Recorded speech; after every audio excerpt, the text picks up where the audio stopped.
Party's not a party's a man who fights crime, and we're gonna watch him fight for a minute at a time with John and Niall and a guest who doesn't rhyme. It's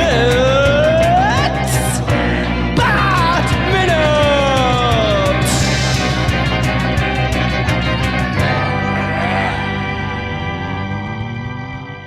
But I'll move on here, because otherwise we could do this all night. Oh, Jesus, yeah, it's me and you we're talking about it, yeah. Go with someone nice and quick in terms of aftermath. George Clooney. His next role was Sparky, the dog, in South Park. Then he moves on to The Peacemaker, not the John Cena, the excellent John Cena James Gunn television show. Still haven't watched it because I want us to do a review of it before season 2. Oh, it's great. It's really great. And I'm always really surprised on the fact that like James Gunn wrote and directed The Suicide Squad. So I thought like, oh, he'll do like I directed the pilot of Peacemaker and then walk away. He directs like 80% of that show and writes most of it. And apparently season 2, he's like, I'm writing and directing all of it. It's like nice one. And he's invested in that character, and it pays off. Like the investment has gone somewhere. TV has become the new cinema. I actually think if Boardwalk Empire came out now, Scorsese wouldn't have just done one of them. Because what did he do? The first episode? Did he do any more? Yeah, I think he did the old classic pilot, and I'm out. I think if it happened now, it'd just be like, right, here's my limited series. You get in like 15 episodes. There you go, done. Boom. Yeah. Particularly in the post, Twin Peaks: The Return one where it's just David Lynch going, "This is my show." I know Mark Frost is there, but he's just like, "This is." You watch it, you're like, I can tell who has creative control over this. Frost's there to bounce things off. Yeah. But anyway, though, so Peacemaker, of course, with Nicole Kidman. I always remember the poster of the two of them running and Clooney Kidman popping up. And when I was a kid, I was like, is there a guy called Clooney Kidman? Clooney Kidman. That'd be a great name for a child. I think I ever have to come up with an alias. Oh, no, everyone would know straight away. It's fake. Clooney Kidman. Clooney Kidman. Well, that's why the Ramones were called the Ramones. Is because Paul McCartney used to check into hotels as Paul Ramone. Oh. So they thought that was funny. They just all changed their name to Ramone. And then after the Peacemaker gets out of sight for Steven Soderbergh, and he's off. Like, that's just the stratospheric rise of George Clooney. And even though I don't think he's been in any big blockbusters recently, but he's still like one of the big heavy hitters. Well, that's kind of what I admire about Clooney, right? He doesn't do a lot now because he doesn't have to. And he doesn't want to. He can't be bothered. But he could turn around and just drop a giant of a movie tomorrow. Yeah. It wouldn't be weird. It'd be like, oh, okay, yeah, cool. And of course, his most recent venture is, well, he did The Tender Bar, starring Ben Affleck. Oh. He directed that. And the Midnight Sky for Netflix there quite recently. Both of them have gotten very middling reviews, but, clearly, I don't think he's worried. I think he's just like, oh, well, whatever. Plus, doesn't every single Netflix production have middling reviews? Like, has anything Netflix done got universal praise? Maybe the first season of Stranger Things. Maybe. Yeah. And I love Stranger Things. I think it's great. But there's a lot of people in the media who seem to have a thing about, like, let's just slate Netflix. But another thing, one of his most recent releases I found hilarious, though, because it's Grizzly 2, which is a long-lost project from 1983, which stars George Clooney, Laura Dern, Charlie Sheen. He turned down The Karate Kid to make Grizzly 2.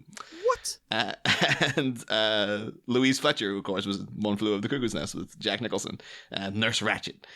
And it's basically about a grizzly bear attacking a concert. I mean, I'm sold. It was filmed in Budapest in 1983, and then the Hungarian government seized most of the production's equipment for non-payment of bills.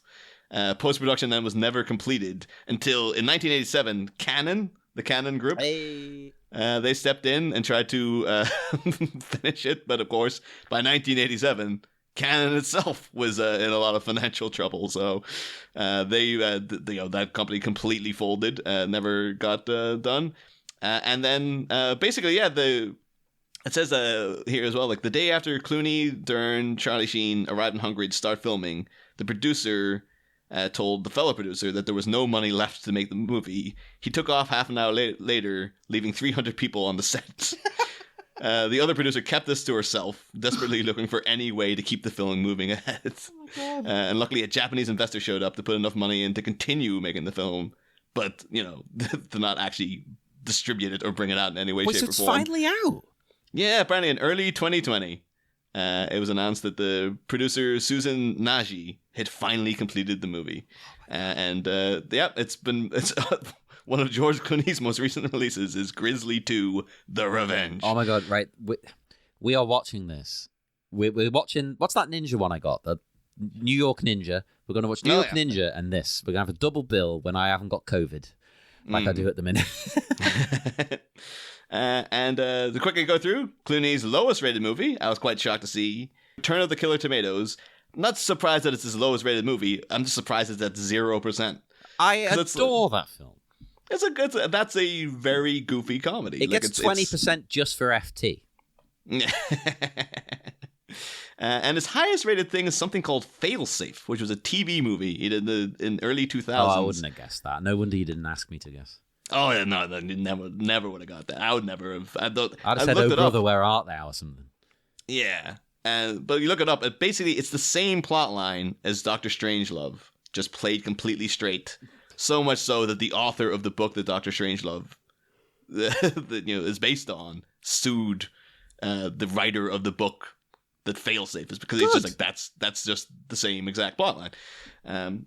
But yeah, so Clooney, obviously, of the main cast, the only one to kind of walk away on a complete upward incline. Like, even we get to someone like Uma Thurman.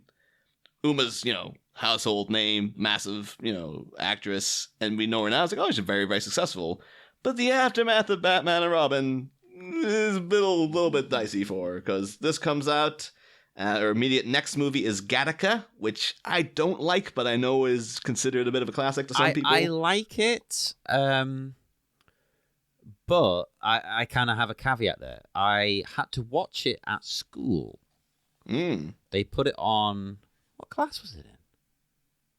It was in some science class. They put it on... It was one of those, where it's like the end of term. So we'll put on a movie that's vaguely related to the topic that you're looking at, vaguely. In some bizarre way, instead of just putting The Simpsons on like they usually do. So I I feel predisposed to like it because it got me out doing work.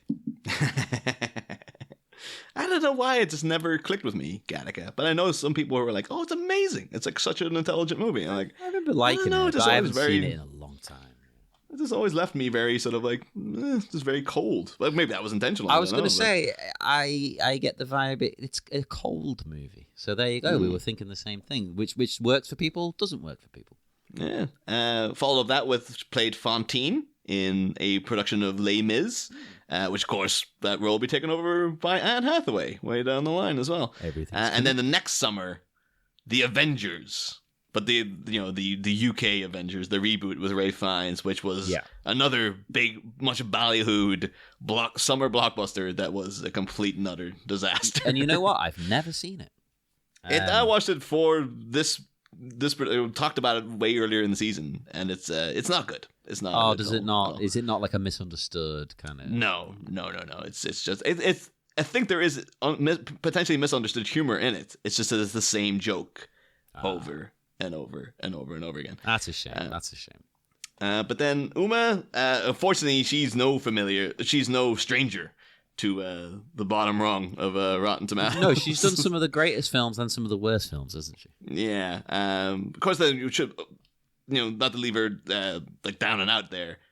2003, of course, Kill Bill comes out. Oh, one of my favorite films of all time. It really, really rebounds her into the stratosphere, and it's like, and then she's like Uma. She was. I don't think she ever star faded that badly, but it was looking rough, and then like Kill Bill cements her. It's like, oh, everyone loves Uma Thurman now. Well, I think the thing is, it depends how you got into Uma Thurman as well, because to some people, she did Pulp Fiction, Then she did Kill Bill. It's almost like they didn't even hear about the movies in between because they're so wildly different to the Tarantino bro films, you know. Yeah. Oh, film buffs aren't going to watch the other films she's in. She did do a great movie called Sweet and Lowdown, but it's a Woody Allen movie, so we can't talk about it. I would recommend it, but I know people probably wouldn't want to watch it. But well, it's a tough one with Woody, isn't it? But yeah, her lowest rated movie is a thing I tried to watch earlier this season just to be like, I want to go through these people's movies. Johnny Be Good, which was a 80s teen comedy with her and Tony Stark himself, Robert Downey Jr. And does it have anything to do with the song Johnny Be Good? It's played throughout, but it's actually about the main character is Anthony Michael Hall, who of course go on to star in The Dark Knight. I was thinking he's the star of The Dark Knight. It's just like the poster is this Anthony Michael Hall. Anthony Michael Hall is The Dark Knight. It's like, you see that Heath Ledger joke? I was too busy watching Anthony Michael Hall. But no, it's like he's like a football player, and he's just like it's like I thought there was no 80s teen comedy that I didn't enjoy, but it turns out I just wasn't watching the Drek. Like that's the thing. Like I go on about how much I love the 80s. The 80s also has the worst things in the world as well as the best. Yeah. Oh god, no, it was on. I had to switch it off midway through.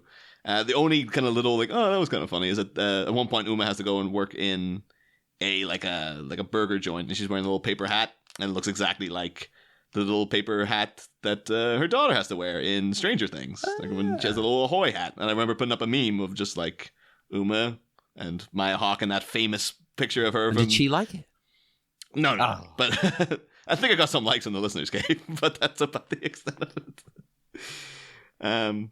Johnny Be Good, 0%. The Avengers rated lower than this at 5%. And then... her highest is Dangerous Liaisons at 93, which I wouldn't, because I don't like Dangerous Liaisons here. I was stunned to find out that Cruel Intentions, which I considered to be the superior version of that story, 54%. So, right, I'm unbiased because I've actually not seen either of them. So I'm going to say, from my perspective, as someone who hasn't watched either of them, it was my understanding that Cruel Intentions was a better film. And people liked... no, sorry. The other way around. Oh, Jesus Christ. I'm messing this up, aren't I? Basically, the newer one was the one that people just liked because it was dirty. Yeah. Oh, the Cruel Intentions is just like... You know, its legacy lies in Selma Blair and Sarah Michelle Gellar kissing. Exactly. That's all I know about it. So that's the impression as a non-viewer. It's like, oh, people just like that because, oh, it's hot lesbians. Oh. Whereas the other one, at least, that I hear, like, oh, yeah, that's a good movie. Yeah. And like, I just have an inherent bias. Like, as I mentioned earlier in the season, if I see a powdered wig, and I see, like, oh, it's sent in like Versailles. It's like, oh, no. I get that. Even though I'm a history buff, I get that. It's even like at the Sophia Coppola, Marie Antoinette tried that recently. He's like, I can't do it, man. I always wanted to watch that because of the punk aesthetic to the artwork. Oh, that's what I thought it was going to be. Like, it's got like they're playing like Susie and the Banshees. Yeah, like an irreverent kind of, yeah. And I was like, oh, that'll be great. And I was like, I just kind of wish I was listening to the soundtrack instead of having to watch the movie. But yeah, so then we hop from, and then over to Chris O'Donnell. He has a 0% with 29 palms. Briefly looked at it, and he seems to be playing like a charismatic hitman with a goatee. And I can tell you right, as soon as I saw that image, like, that's why that didn't work. Because Chris O'Donnell cannot do that part. The name made me think it was a martial arts film. No. It's it seems to be just kind of one of those post-Pulp Fiction-y kind of rip-off. We're trying like to be the hip big and hits. cool. Yeah, that kind of thing. Got Rachel Lee Cook in it, which is like, I always really like Rachel Lee Cook, but she made a lot of clangers, man. The amount of stuff you go through is like, oh yeah, there's a lot of bad movies. People say that about us, about these episodes, you know. But then immediately after this, Chris goes on to Cookie's Fortune with Liv Tyler, who of course starred in the video for Crying with Alicia Silverstone. The big famous music video. Yeah. The end of the Elysiad, as I believe that trilogy of videos was called. Elysiad. He went on to Cookie's Fortune, which was a Robert Altman movie, which that was his immediate next project. So like that's not too bad to bounce back from Batman and Robin to a Robert Altman movie. That's because he was already contracted to it before this came out. I think that might have been it. And plus, it's not a well-regarded Robert Altman movie either. So I was like, and then things like The Bachelor and Vertical Limit, and The Bachelor is like that's rated lower than this movie. Oh, I remember Vertical Limit was quite big though, right? I think we might be. I don't know. We might have to cover some of Chris's movies in our imminent hiatus. Why not? I haven't seen Vertical Limit since it came out. I remember at the time I enjoyed it, but I reckon it's one of those that doesn't hold up now. I'm just hoping it's as dated as I would assume. I guarantee it's dated as all hell. Yeah.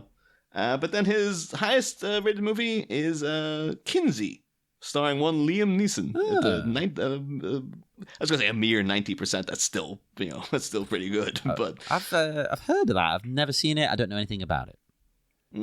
That's I don't think I've ever saw it. I remember all the publicity at the time, but it just I mean, we'll be covering Liam Neeson down the line. Why not? We might have to watch Kinsey at some point to see what the deal is. Plus, we can have a this year we might have a slightly longer hiatus. We can do more bonus episodes for you people.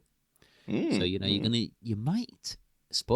get some Arnie coverage. You might get a little bit of O'Donnell coverage. Maybe we can move around all of these kind of films. Let us know. And then of course, I have to mention the aftermath for one, Alicia Silverstone, because this is like it's just a cavalcade of this like I really feel really bad for Alicia because obviously we covered all the crap that happened to her in the aftermath of Batman and Robin in terms of people talking about her weight and the performance in this. She was like nominated for a Razzie. She won for worst supporting actress. Oh, come on. For this. Even if you don't think she's great, like there's much worse than this. She's doing well with what she's given. And in the same year, she was nominated for worst actress in the Razzies for the movie Excess Baggage. And I only bring it up because Excess Baggage, if you look into it, it's a real labor of love. I think my sister liked that, but I never really watched it. It was on in the background kind of thing. I remember it coming out at the time, and I remember the reviews been very, very scathing. And I remember watching it and being like, it was okay. But I watched it again recently. It's just not good. It's like and you can tell by it was made by the guy. Well, the thing is like so. Alicia Silverstone, of the strength of Clueless, the studio give her a 2-movie, $8 million contract for her to produce because they're just so enamored with her. Yeah, to produce. And she founds First Kiss Productions.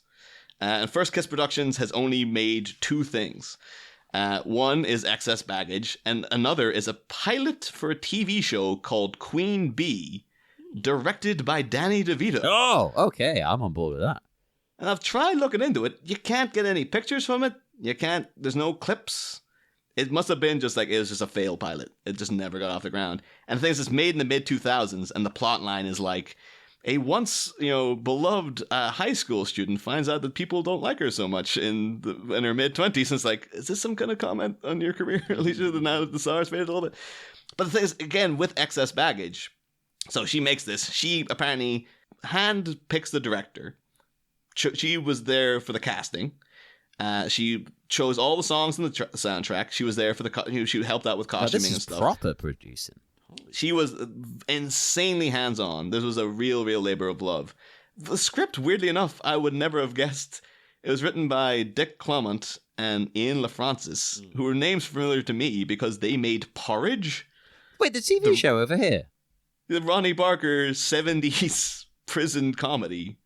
This is a great show, but it's like they wrote the script for Excess Baggage. Right, okay. How do we put this into an American context? Like Porridge it's regarded as one of our greatest comedies of all time, but it's also incredibly of its time. It's very, very 70s, isn't it? Yeah, it is great. Like, I absolutely love it. Like, I still watch repeats of it when I'm back at my dad's. But you couldn't get a kid into it. I'm surprised people our age ever got into it. It's because when we were kids, they just kept showing old stuff on loop, didn't they? Oh, it's because at that point I didn't have Sky Yeah, TV. whereas the So kids aren't subject to that now, so there's no reason to I seek had it like out. six channels and no internet. It's like, all right, I guess I'm watching Porridge now.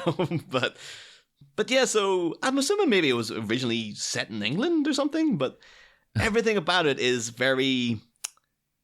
I feel really bad because like you watch Alicia in it, and we've commented throughout that like she was great as Cher Horowitz because it seemed like, oh, she's a natural for that role because she seems like she comes from like privileged wealth and stuff, and she does. Yeah. Monty Silverstone obviously seems a bit of a shyster, but I think he had a couple of quid about Hey, him. if someone's Like, called Monty, they've got money. yeah. See her interviewed, she's real like baggy checkered shirt, ripped jeans kind of girl. She's not that kind of preppy person. But but whenever she tries to play a tough girl, it always comes off a bit like, this isn't you, Alicia, even though that might be closer to what she thinks she is, that. And so you watch Excess Baggage, where she is the daughter of a insanely rich man who's English. And just like her dad. The opening line is, I always wanted a father who really loved me. And you're kind of like, okay. Mm-hmm. And the rest of the movie is about her desperately... She fakes her own kidnapping to get her dad's attention. And then she locks herself in her car boot, and then the car is stolen by Benicio del Toro, who they were dating at the time. Oh, okay. There's no chemistry between them. It's like awful Hey, casting. your chemistry in real life doesn't necessarily translate to the screen. Because sometimes that's extra awkward in a way. But as you watch it, like, she's actually not that bad. And it's when she's trying to play like hard ass chain smoking, I'm a bad girl who burnt down my school, you're like, no. But then there's other moments where it feels like that's a facade the character's putting on, and you're like, is this okay? I'm wondering now, because then later on she also has a scene where she opens up to Benicio and she's like, talking again about like, oh, I want my father to know how much I felt like I was being ignored for 18 years. He only ever saw me as a commodity.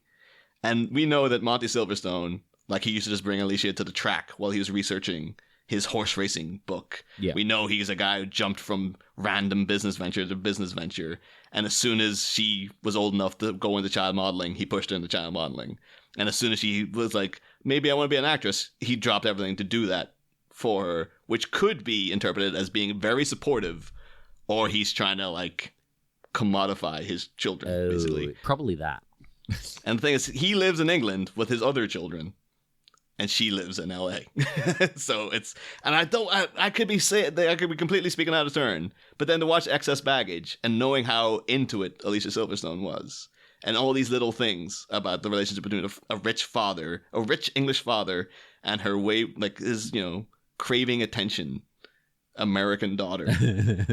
It just feels like, were you working through something with this? And that's why I feel really bad, because it came out and people laid into it, and they laid into her, and they it completely bombed. And it's like, I feel then that Batman and Robin and Excess Baggage happening in the space of a year, that combo is probably what made her just go like, that's it, I'm out. I don't blame her. Just, don't blame her one bit. Should also mention too, Chris Walken is in Excess Baggage, and apparently she loves Chris. Like, they were in Blast from the Past together, and she's like, oh yeah, I feel like I'm like his reincarnated mother or something. I think he's so cuddly. Like, okay, it's like you and Chris. I'll love to hear it. But yeah, so then obviously that is the immediate aftermath of Batman and Robin for her. Then you get like Blast from the Past, Love Labor's Lost, and things then, like, the career just never rectifies itself. Like, it's just sort of, we were talking about those things that she passed on.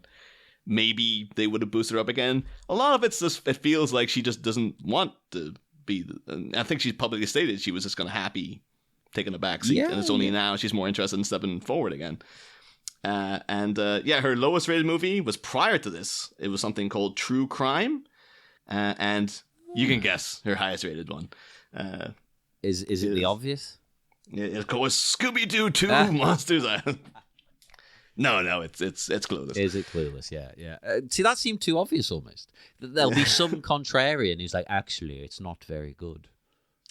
Oh no, I'm sure there's plenty of people who are like that, but it's actually the worst movie I've ever seen. It's but yeah, so but no, at least she's back. She's doing the TikTok thing. She's there. Yep. bird feeding her kids and chewing up their food and spitting it in their mouths. And I love seeing her thriving now. It's great. Yeah, and I also should mention, of course, she's kind of like a weird nexus of Batman stuff, because we mentioned that Danny DeVito connection there. One of the things I saw her in most recently was The Killing of a Sacred Deer, which is, I can never pronounce the guy's name, Yorgos Lanthimos. Yeah, I know what you mean. I don't know how you say it. Yeah, guy made The Favorite and The Lobster. But basically, in that movie, she plays Barry Keown's mum. Barry Keown, literally yesterday, we got a deleted scene from The Batman where we got to see him flat out as the Joker. And he's like, I always thought, like, oh, he would be a good Joker. And we could talk about it another time. It's like, oh, he is good, but he's Heath Ledger. That's what he's doing. But yeah, he's in Killing of a Sacred Deer. It's like he's trying to manipulate his mum into a relationship with Colin Farrell, of course, the Penguin, our modern day Oz, the Penguin. And Colin Farrell is married to Nicole Kidman in that movie. And there's a very awkward scene where she only really features in like 2 scenes, Alicia, but like it's Colin Farrell's been invited around to Barry Keoghan, who's like a student of his, and he's just sort of basically trying to make it like, well, my mother is going to seduce you. And then she's horrifically awkward at it, and Colin Farrell's is like, I have to go now. Like, it's just, very uncomfortable scene. It's a great movie. It's very, very strange. I don't ever want to be told someone's going to seduce me. I think he doesn't say that, but it's like, it's the the implication. But I would advise watching The Killer. Maybe wait for when you're in the right mood. But The Killing of Sacred Deer, great movie. And yeah, a lot of old Batman connections there. And we'll say, just to quickly cap off with Michael Gough, because he riding high. Our beloved stalwart Alfred. Because in terms of like ratings, he's got 4 100% on Rotten Tomatoes. Michael Gough. Yeah, Michael Gough's 4 100% on Rotten Tomatoes. The Dresser, which is some comedy film with Albert Finney. Okay. The Go-Between with Julie Christie. Never heard of it. Dr. Terror's House of Horrible with Peter Cushing and Christopher Lee. And The Man in the White Suit. And his lowest rated movie is Batman and Robin. I was going to say it's got to be, yeah. But he was in like some of the proper like bottom of the barrel Hammer stuff. Like he was in like Trog and things like that. It's like I would have thought like, oh, he'll have a couple of zeros. Oh. But of the cast, Michael Gough, he's been in the most stuff, and he's like, this is the worst I'll ever do. He should have just bowed out after this. Like, no, that's it. Film career. Well, that's you'd think you would assume he did, but like no, he was he kicked about there until the age of 94. It astonished me because of it's his last Batman movie. Most of the plot is about him dying, although he doesn't. I don't know. There's this weird thing in your mind, maybe going back to childhood, that like, oh yeah, he died not long after this. No, yeah, it's a bit like Peter Cushing. I remember as a kid thinking, oh yeah, he died not long after Star Wars. No. It was a good while after Star Wars. I think it was like in the 90s, wasn't it? Yeah, he was around for a while. But yeah, so his final thing I thought you would find interesting, John, was Katarina's Nightmare Theater, which is a Tales from the Crypt-esque show, hosted by Katarina Lee Waters. She's to do with NXT and stuff. I was like, okay, Michael, that's.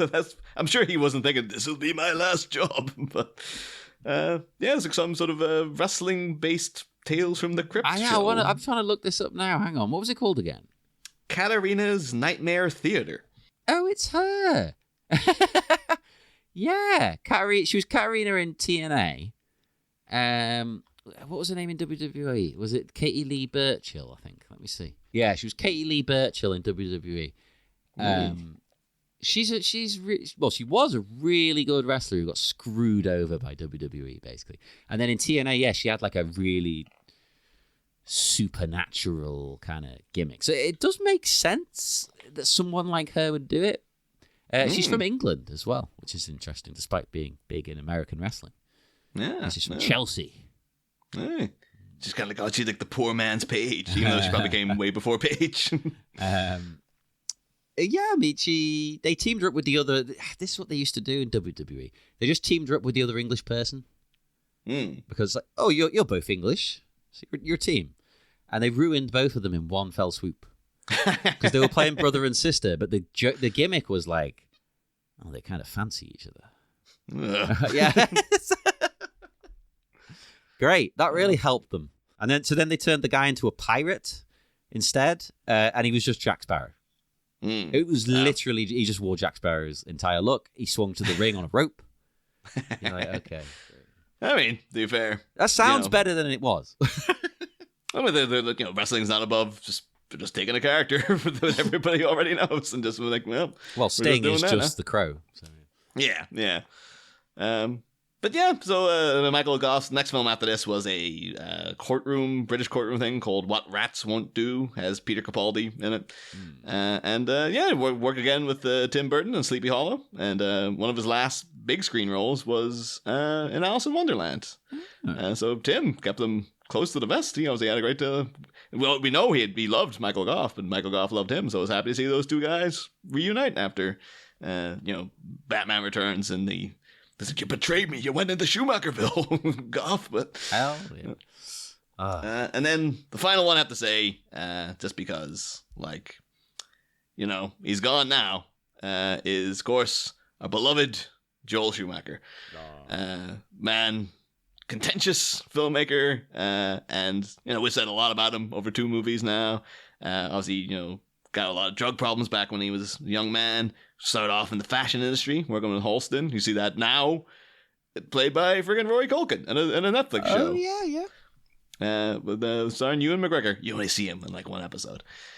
That was the thing with Joel, was doing costume design for, movies in the 70s, was writing scripts, and then kind of fell ass backwards into directing when as we all do, The Incredible Shrinking Woman. John Landis balked when they cut the budget, so he walked.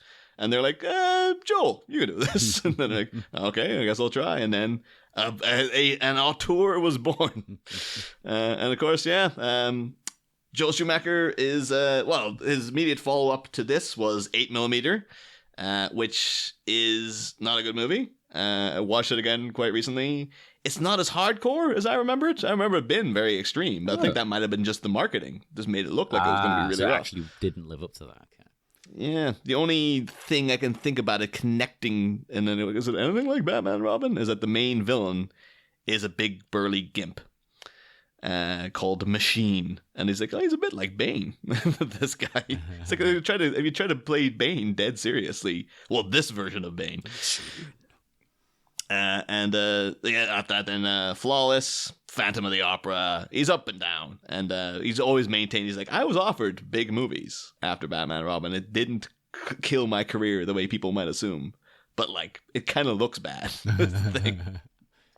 Of course, it's Tigerland and Phone Booth with the Penguin himself. Danny DeVito is the Penguin. Colin Farrell is Oz. Well, Phone Booth. Not to make this episode even longer.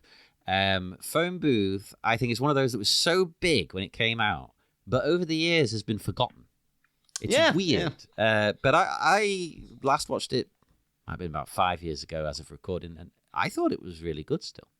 Oh, I've watched Phone Booth a year or 2 back, and we randomly in the house just stuck it on. It's like, background while we're having a couple of beers.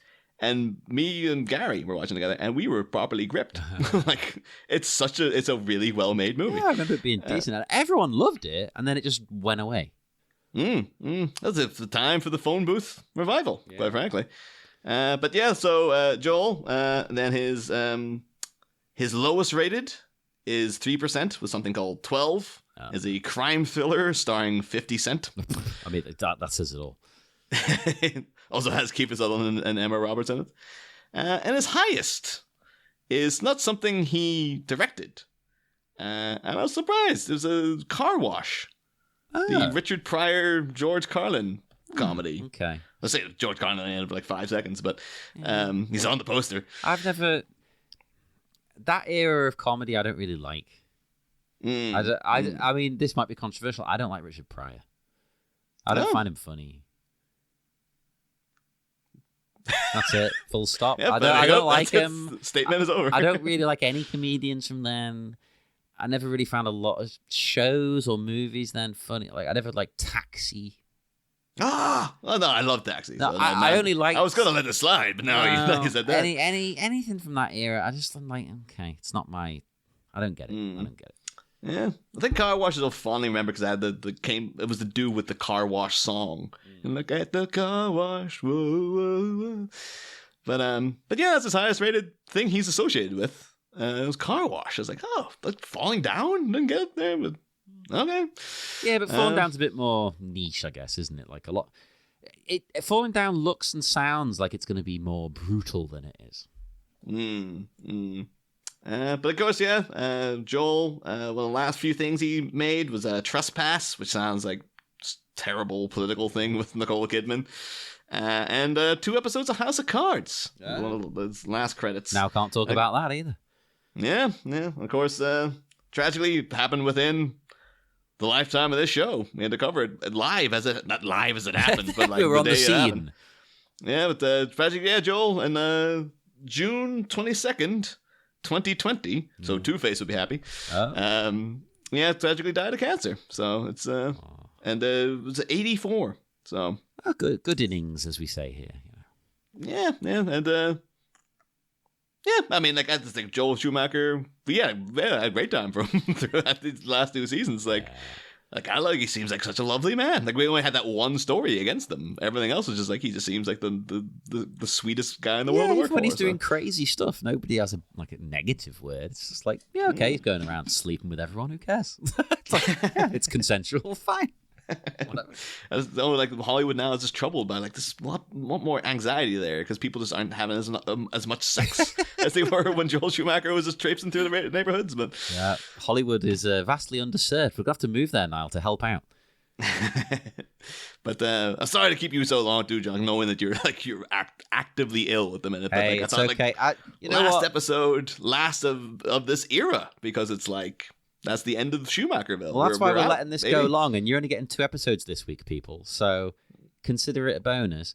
And, not to date it, but yeah, as of recording, I've gone these past few years being fine. And this week, as of recording, I've got COVID. So sorry if I sound a little bit weird. I've tried my best to disguise it. Yeah.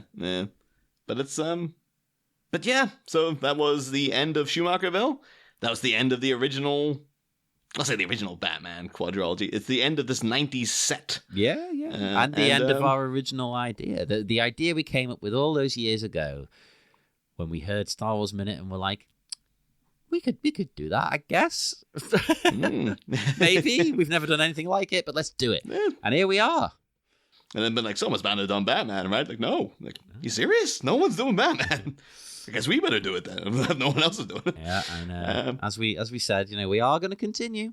We've been saying it all season. It's not really a mystery anymore. We're going to continue.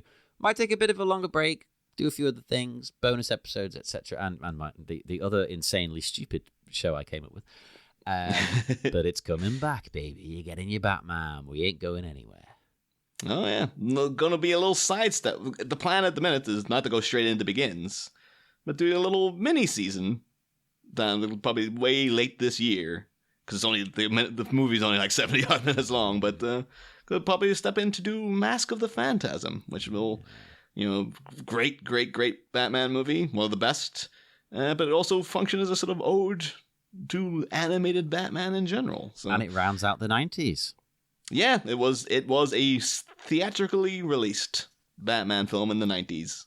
So that's a set you gotta complete. We've done the 80s, we've done the 90s. After that, then we can move on. Then we can head into the 2000s. And then there's someone in the back probably going, but you haven't done the 60s film. It's fine. We're gonna do it. We'll probably end the show with that. Yeah. Oh, we'll get there. We'll get there, Bob. But yeah. So the end of the weird thing is, like, this is kind of the last time we'd be able to officially properly talk about Robin, which is bizarre because it's like he's the character who's at Batman's side the whole goddamn, but like even Mask of the Phantasm doesn't have him. Oh, that's a good point. When are we going to talk about him again? It's not a bonus episode. Oh my god. I'm sure we'll deal with him. We'll talk about the concepts of Robin in general. We'll chat about him on the Patreon. Yeah, oh, for sure. But it's like, yeah, he's just...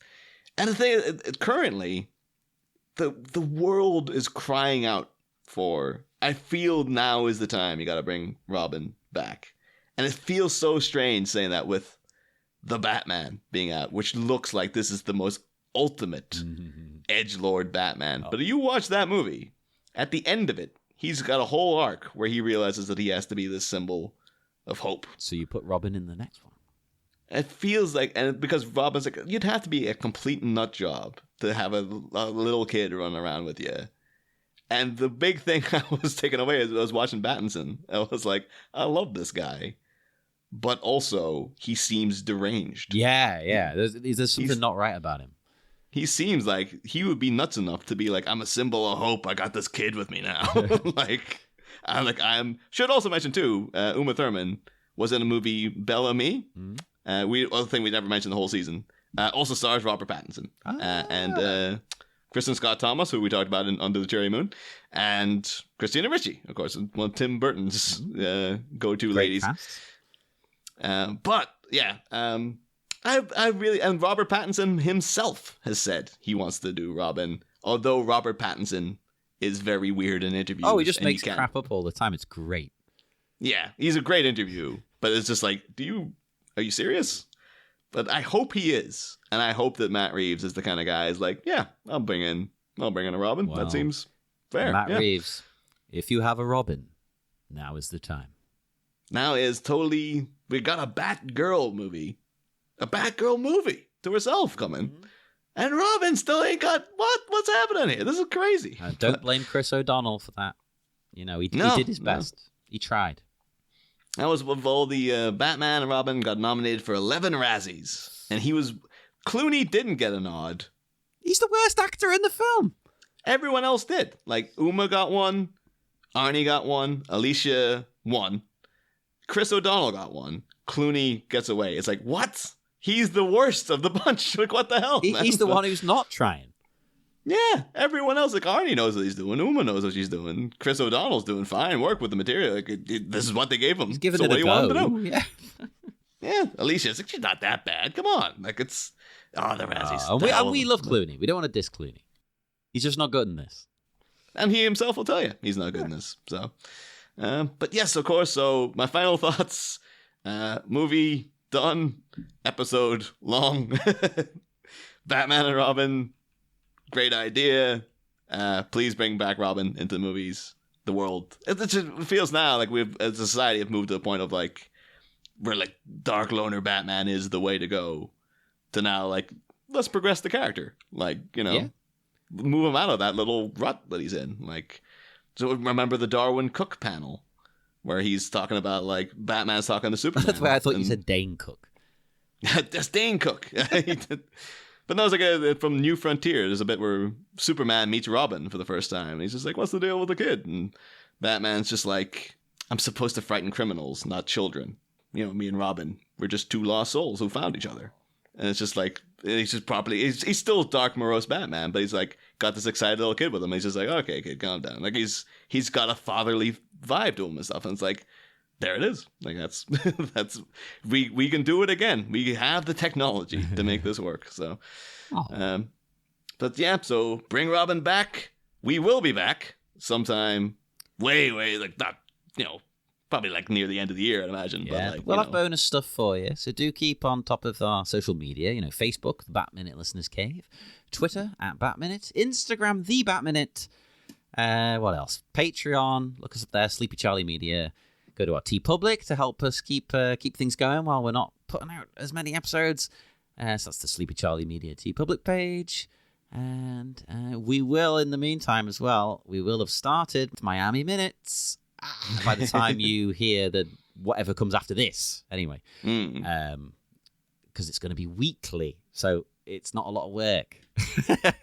And you don't get sick of hearing us. So it's a win-win for everybody.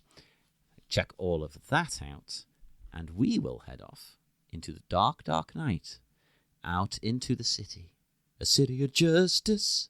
A city of love, a city of peace. I can't sing the COVID. I can't sing anyway, but Jesus Christ. That's such a good line to end on. I can't sing the COVID. I might not make it to the next season. I still just want to end on the line of scandalous.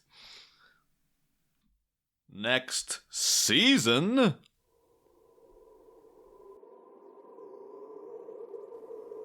That minute audience. Your angel of death awaits.